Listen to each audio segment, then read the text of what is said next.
67 triliun sehingga akan mencapai sekitar 335 triliun, dan jangan lupa bahwa 93% dari anggaran tersebut itu dialirkan oleh Badan Gizi melalui KPPN langsung ke Satuan Pelayanan Pemenuhan Gizi di setiap SPPG di setiap provinsi, di kampung-kampung, dan uang yang cair kepada mereka rata-rata setiap bulan itu hampir 1 miliar, di mana 70% digunakan untuk beli bahan baku, 20% digunakan untuk biaya operasional termasuk gaji relawan, dan 10% diberikan untuk insentif bagi mereka yang kemudian membangun SPPG di setiap lokasi. Jadi dari tabel yang ada berikutnya, next slide. Nah, dari tabel yang ada, ini adalah sebaran SPPG yang ada di setiap provinsi, di mana misalnya Aceh itu sudah ada 608 SPPG, kemudian Jawa Barat itu sudah ada 5.295 SPPG. Itu mencerminkan jumlah uang yang beredar di daerah tersebut kali 1 miliar. Jadi kalau ada 608 SPPG, itu artinya 608 miliar ada di Aceh dalam 1 bulan. Kemudian di Jawa Barat ada 5.295 SPPG, itu artinya ada 5,295 triliun per bulan di Jawa Barat. Sehingga kalau kita lihat di proyeksi uang beredar saat ini 1,5 bulan, itu kita sudah proyeksikan ada 29 triliun uang sudah beredar di masyarakat, dan masing-masing ini dimiliki dan menyebar merata di seluruh provinsi. Hari ini Badan Gizi sudah mencairkan 32,1 triliun, dan belum pernah ada sepanjang sejarah Republik ada sebuah kementerian yang sudah mencairkan 32,1 triliun dalam waktu 1,5 bulan.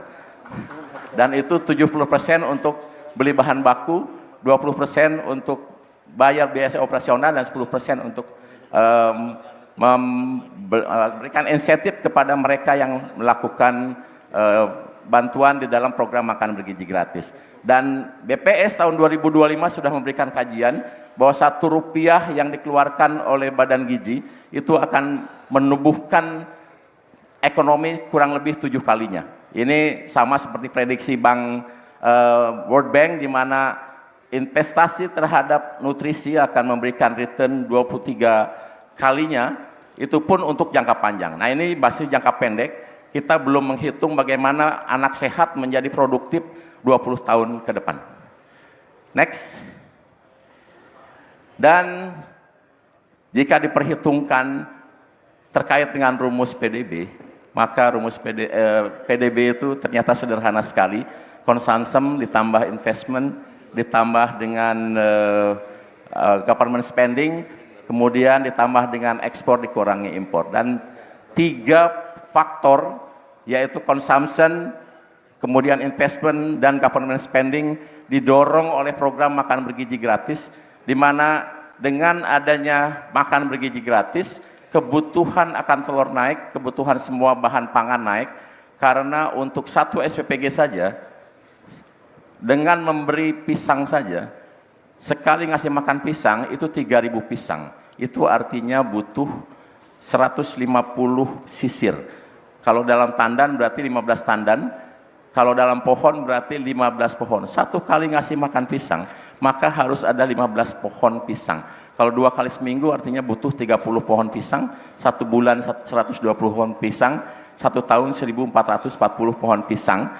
1 hektar ada 1.000 pisang, jadi dibutuhkan 1,5 hektar kebun pisang untuk 1 SPPG. Kalau kita ngasih makan lele, 3.000 lele harus ada dalam sekali makan. Itu artinya harus ada 2 kolam bioflok setiap kali ngasih makan lele. Kalau 1 kali sebulan saja atau 1 kali seminggu, maka kalau 4 kali sebulan maka butuh 32 kolam lele yang harus ada di dalam 1 SPPG.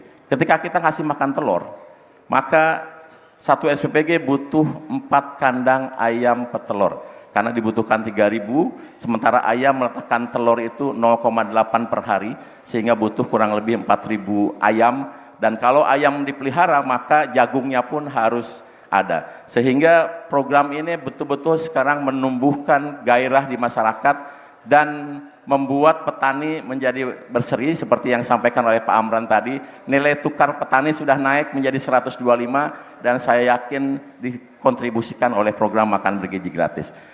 Ternyata program makan bergizi gratis tidak hanya menyasar produk-produk pertanian untuk menjadi bahan baku, tapi juga berdampak terhadap ekonomi lain.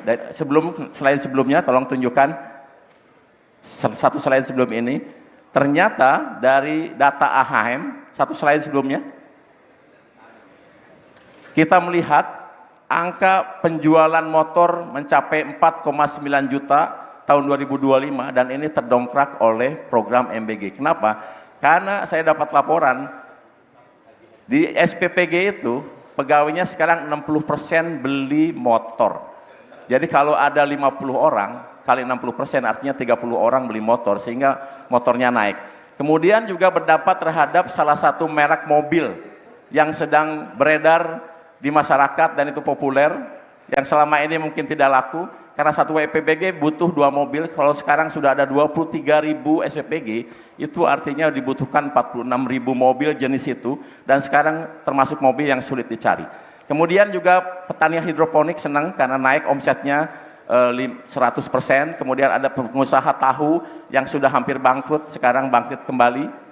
Dan kemudian ada juga sekarang pabrik-pabrik susu atau peternak susu di Boyolali, di Bandung, sudah membuat susu pasteurisasi dan juga mereka sudah membuat satu cold storage yang bisa memasok kebutuhan susu di mana satu SPPG setiap hari butuh 450 liter susu. Terima kasih. Wassalamualaikum warahmatullahi wabarakatuh. Terima kasih Pak